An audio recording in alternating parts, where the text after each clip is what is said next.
네, 안녕하세요. 여러분들의 구독과 좋아요로 이 채널이 유지되고 있습니다. 네, 영상 속도는 1.5배를 추천드리는 바이고요. 항상 구독자님, 멤버십 회원님들에게 감사하다라고 말씀을 드리면서 제 본 영상은 추세 기반형 투자 분석 영상이기 때문에 참고만 해두시길 바라겠습니다.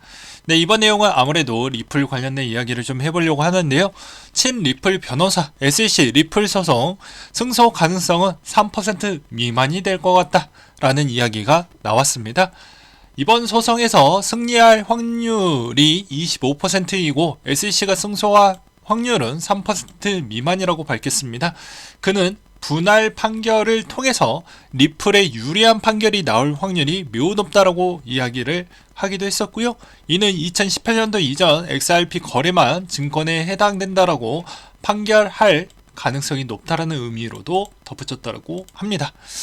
그래서 최근에 이제 또 리플 IPO 이야기가 슬슬 올라오고 있는 실정입니다. 테렉 기자가 리플의 이런 움직이가 단기간 상장을 의미하지 않는데 조만간에 또 IPO 곧 준비할 수도 있다, 이런 이야기가 나와주기도 했었는데요.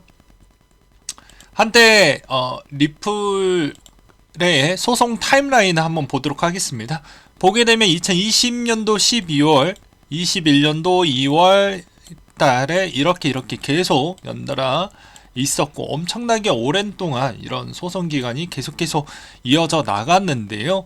이것으로 또 볼 수 있었던 거는 아무래도 이제 조만간에 이제 시간이 어느 정도 지났기 때문에 곧 결과가 이제 입막이 되었다라고도 저도 생각을 하고 있습니다. 어떤 결과가 나올지 저도 매우 궁금해지고요. 이건 아무래도 전체 알트코인에 미치는 영향성은 상당할 것으로 보여집니다. 또한 또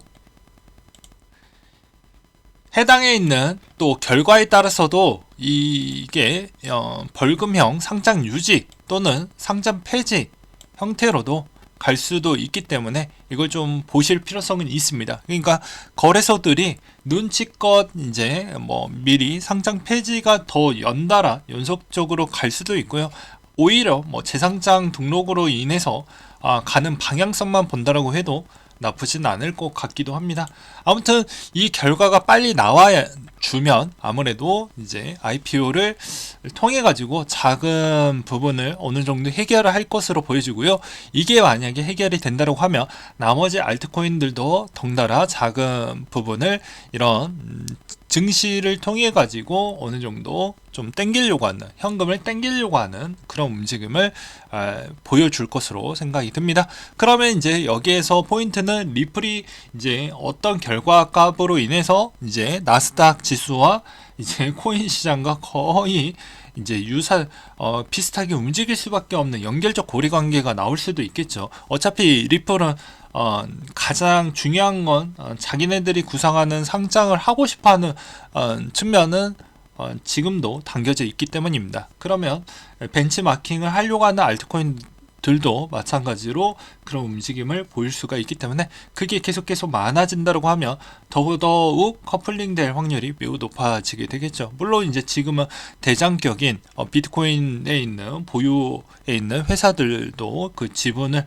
상당히 많이 이번에 좀 많이 계속 매집을 해주고 있고 그 대상자도 점차 더 넓어지고 있다라는 것도 보시면 어느 정도 이해를 할 것으로 보여집니다. 그 다음으로 이제 바이든 대통령이 매우 좋은 소식이다. 누구도 원하는 것을, 모든 것을 얻지 못했지만 미국 국민만큼은 필요한 것을 갖게 되었습니다 라고 이야기를 했습니다. 아무래도 경제 위기와 여러 가지 문제점을 일단은 넘겼다라는 이야기로 내 공이 크다라는 형태로도 또 보여지기도 하더라고요. 그렇지만 이제 국채가 많이 발행이 되면 제가 저번에도 이야기를 했듯이 시중 유동성이 크게 축소하게 되고요.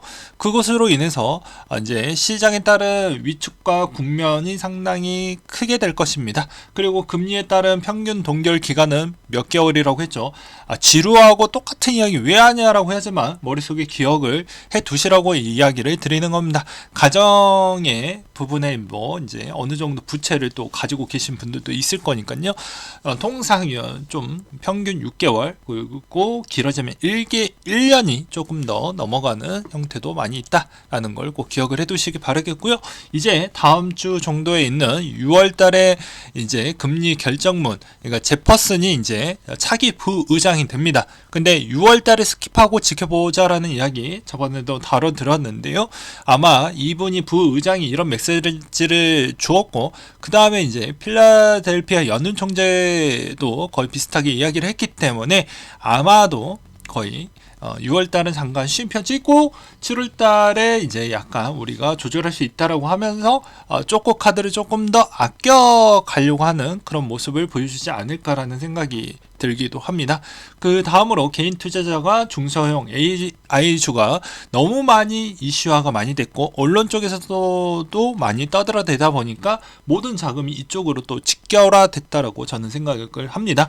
요즘 SNS나 뭐 이제 미디어 쪽에서 많이 쏟아 붙이는 쪽으로 자금이 좀 많이 직결화되는 현상이 있거든요. 마찬가지로 이번에도 그런 효과로 인해서 오히려 코인 시장 쪽으로는 좀 돈이 잘 안 가고 오히려 주식 시장에 이렇게 많이 올라가니까 나도 한번 승차를 해볼까 라고 해가지고 자금이 이쪽으로 많이 쏠리고 있는 것 같습니다.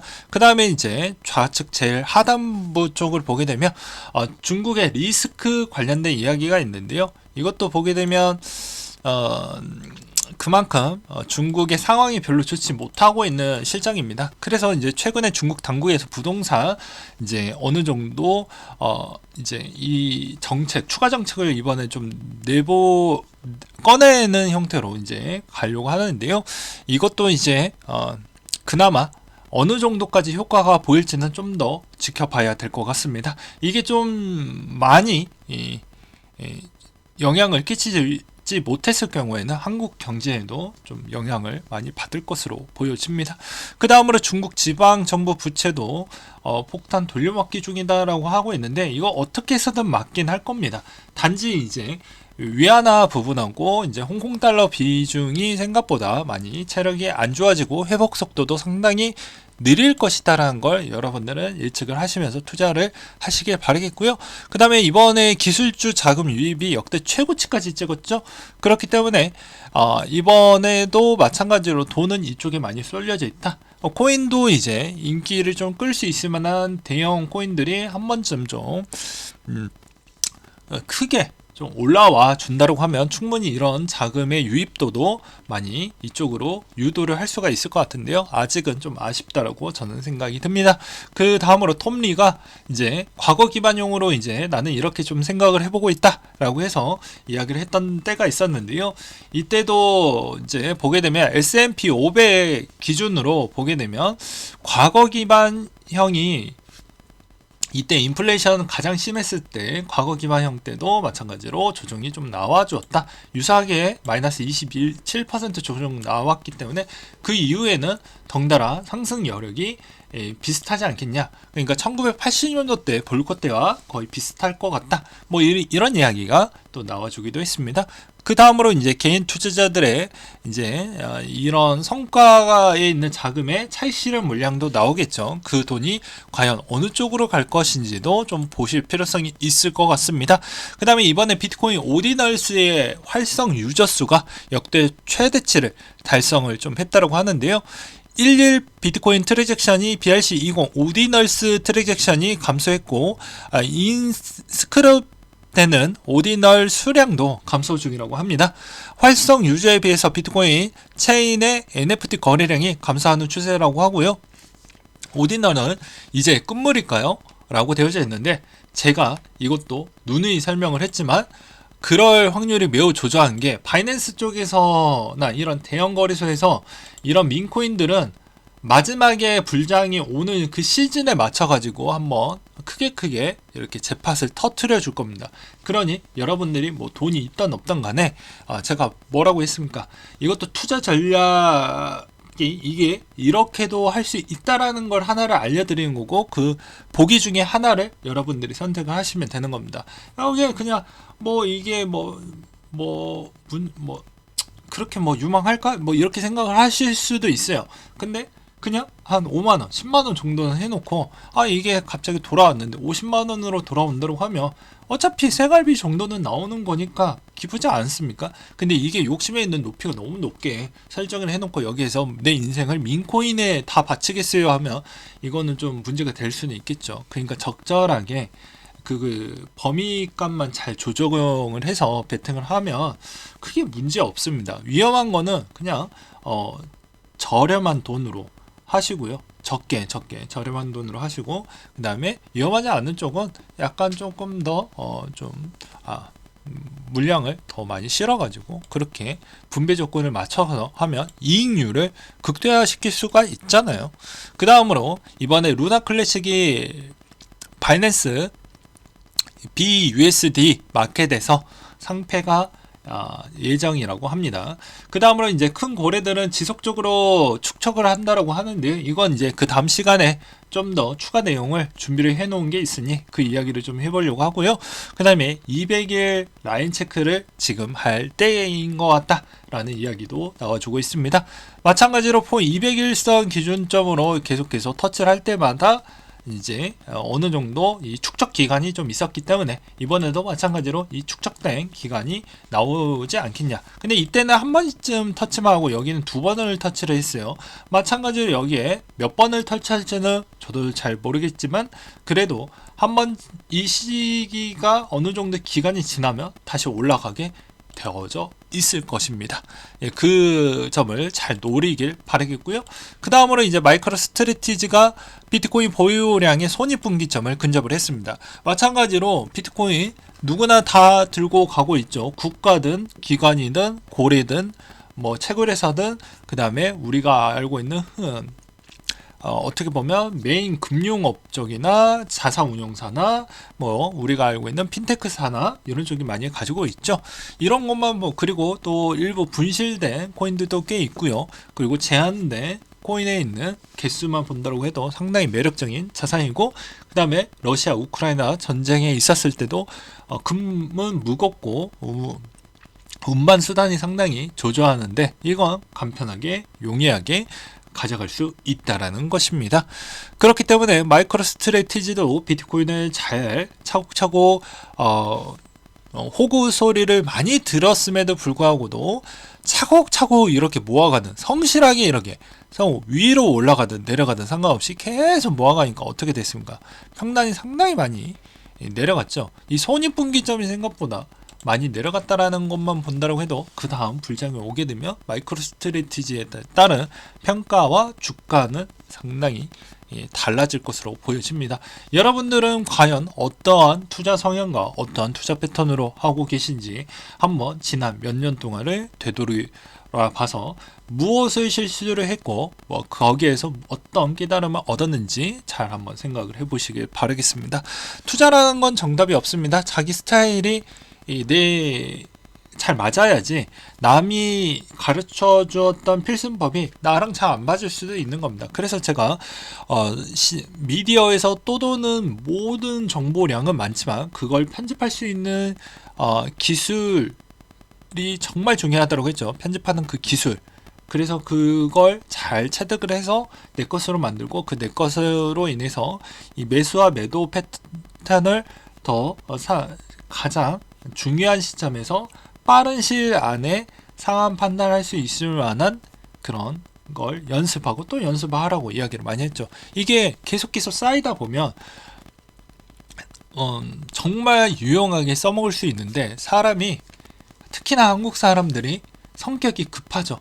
그래서 빨리 결과값을 안 나오면, 이거 회사 생활에서도 나오지만 대부분 대기업, 특히나 여러분들이 좋아하는 네이버 카카오 쪽에서 유독 더 심합니다. 그래서 구글이나 뭐 마이크로소프트사 쪽 같은 경우에는 그래도 좀 기다릴 줄 알고 성과도 좀 보이는데, 뭐 네이버나 카카오의 아쉬운 점이 뭔지 아세요? 거기에서는 기다릴 수가 없습니다. 내 자리가 뺏기거든요. 실적을 우선시 내야 되기 때문에 당장 어디에서 벤치마킹해서 서비스 해주는 패턴이 좀 더 많고, 진짜 진부적인, 진짜 값어치 있는 그런 부분은 거의 없습니다. 우리 맹목적으로 보게 되면 AI 쪽을 보면 어떻게 보면 네이버 카카오 쪽에서 AI 쪽에 따른 뭐 진짜 특허 관련된 기술 축적량이 상당할 것으로 보이신가요? 그게 아니라는 거예요. 그래서 그런 차이점이 좀 있다. 투자할 때도 마찬가지로 내 색깔을 잘 찾아내고 그 색깔에 맞다라고 하면 거기에서 연습을 해서 그게 꽃이 필 때까지는 좀 기다릴 필요성이 있는 겁니다. 물론 이제 그 선별적 과정에서 오류가 발생을 하면 뭐 어쩔 수 없지만 그것 또한 실패 속에서 또 진득한 깨달음과 그 다음 패턴에 우리 투자 뭐 한 번 하고 때려치는 게 아니잖아요. 거기에서 또 다른 무언가 또 얻어내서 그 남은 기간 동안 또 투자를 또 할 것이기 때문에 그 다음 투자를 할 때는 절대적으로 실패할 수 있는 양이 더더더 많이 줄어들게 되고 성공할 수 있는 확률이 더더더 높아지겠죠. 네. 그렇기 때문에 이게 별거 아닌 것처럼 보이시지만 항상 뉴스와 기사를 편집할 수 있는 기술량이 좋아질수록 그만큼 지금에 있는 패턴이 정말 이게 거짓된 건지 아니면 정말 이익에 부합한 내용인 건지 그리고 이게 당장 시세에 영향을 줄 수 있는 것인지 분명하게 알 수 있을 것입니다. 네, 오늘은 여기까지 준비를 했고요. 이상으로 마치도록 하겠습니다.